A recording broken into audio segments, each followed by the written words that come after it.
Hello everyone social educational channel को आपण समस्त को स्वागत। आज आम आपण मान नहीं आसीछु ओडिया रचना बसंत ऋतु। उपक्रम बसंत ऋतु ऋतुराज बसंत नाम अभिहित होता है। यह एक उत्तम तथा उपभोग्य ऋतु।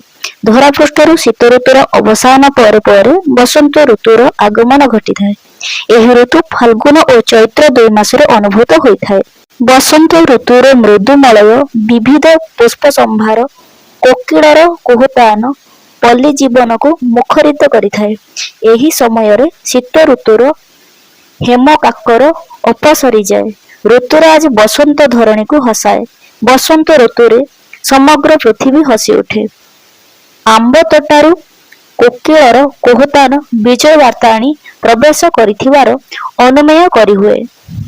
एणु प्रकृति कवि गंगाधर यथार्थरे उल्लेख करिसेंति जे बसंत विजय बरण पचारिला भुवने पादप आनित पतर परवृत पठने।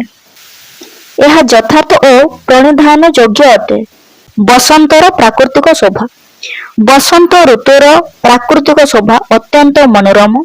एही ऋतुरे काउरी काठी स्पर्शरे मनुष्य ठारू पशुपक्षी पर्यंत समस्तଙ୍କ प्राणरे खेली जाए अपार आनंदर लहरी। मंदमलयर ताने ताने नाची उठे स्वप्नराजी।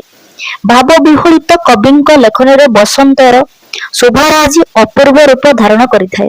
वृक्षलतार अंगरे नवपल्लव धारण प्रकृतिर शोभावर्धन करिଥାଏ। वृक्षर रंग बेरंगर फूल धारण करी प्रकृतिर शोभा को द्विगुणित करिଥାଏ।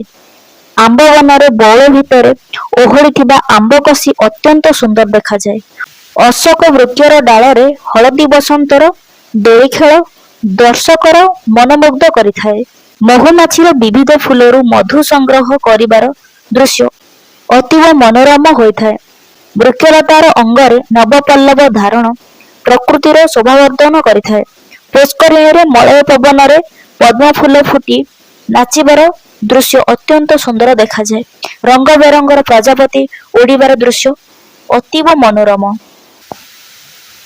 एणु कविंक दृष्टि दिवस रजनी प्रदोष ओषा सर्वे पिंधिछंती बसंत भूषा। सर्वोपरि बसंत ऋतु बेस आरामदायक और मनमुग्धकर अटे। पर्वपर्वाणी बसंत ऋतुरे अनेक पर्वपर्वाणी अनुष्ठित हुए। बसंत पंचमी रे विद्यालय मानकरे बीणापाणींकर पूजा अर्चना करा जाए। एही ऋतुरे शिवरात्रि अत्यंत पुण्य पर्व। अमावास्या रात्रि रे शिव भक्त माने उजागर रही जागर जाळंती। पूजा अर्चना करी हर पार्वतीଙ୍କ ଠାରୁ आशीर्वाद भिक्षा କରିଥାନ୍ତି। ଏହି ଋତୁରେ ଅନୁଷ୍ଠିତ ହେଉଥିବା ଦୋଳ ଉତ୍ସବ ହୋଲି ହିନ୍ଦୁମାନଙ୍କର ଏକ ବିଶିଷ୍ଟ ପର୍ବ। ଏହି ଦିନରେ ରାଧାକୃଷ୍ଣ ଦୋଳିରେ ବସି ହୋଲି ଖେଳନ୍ତି। ଏତଦ୍ ବ୍ୟତୀତ ଦୁର୍ଗାଙ୍କର ବାସନ୍ତିକ ପୂଜା ଅଶୋକାଷ୍ଟମୀ ଓ ରାମନବମୀ ବଡ଼ ଜାକଜକମରେ ପାଳିତ ହୋଇଥାଏ।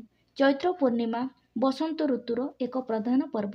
ଏହି ଦିନ ଚୈତି ଘୋଡ଼ା ନାଚ ହୋଇ ପୂଜା ଅର୍ଚ୍ଚନା କରାଯାଏ। पर्वमानंकरे घरे घरे पिठापଣା हुए लोकमाने आनंद सहकारे पालन करिथांती। उपकारिता एही ऋतुरे दक्षिण दिगर शीतल पवन बोही शरीर को आह्लाद करिथाए। बसंत ऋतुरे टाणुआ खरा किंबा शीतर प्रकोप नथाए। लोकमाने आनंदरे दिन अतिबाहित करथांती। एही समय लोकमाने सुस्थ सबल थांती और मन प्रफुल्ल रहे। अपकारिता बसंत ऋतुरे हाड़फुटी और मिलिमिला प्रवृत्ति चर्म रोगर प्रादुर्भाव देखा देइथाए। एही समय लोकमाने सतर्कता अवलंबन करिबा विधेय नचेत सेमानंको रोगर शिकार हेबाको पड़िथाए। बसंत ऋतुरे फूल फल चाष। बसंत ऋतुरे विभिन्न बाड़ी बगीचारे टगर कनियर मल्ली अशोक सेबती प्रभृति नाना जातिर फूल फुटिथाए। एही समय मुग बिरी कोलथ प्रभृति रबी फसल चाष करा जाए। उत्पादित करिबा मध्यरे बाइगण पोटल भेंडी जह्नी इत्यादि प्रधान।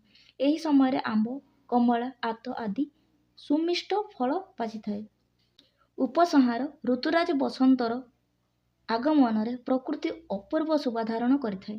विभिन्न फूल फल पत्र इत्यादि वृक्षर शोभा को द्विगुणित करिथाए। जोगे जोगे बसंत ऋतुर शोभा वर्णनारे कविंक लेखनी मनुष्य मनरे जो अभूला स्मृतिर प्रलेप बोली थाए तार मधुर स्मृति रे मनुष्य भावविह्वल होई उठे।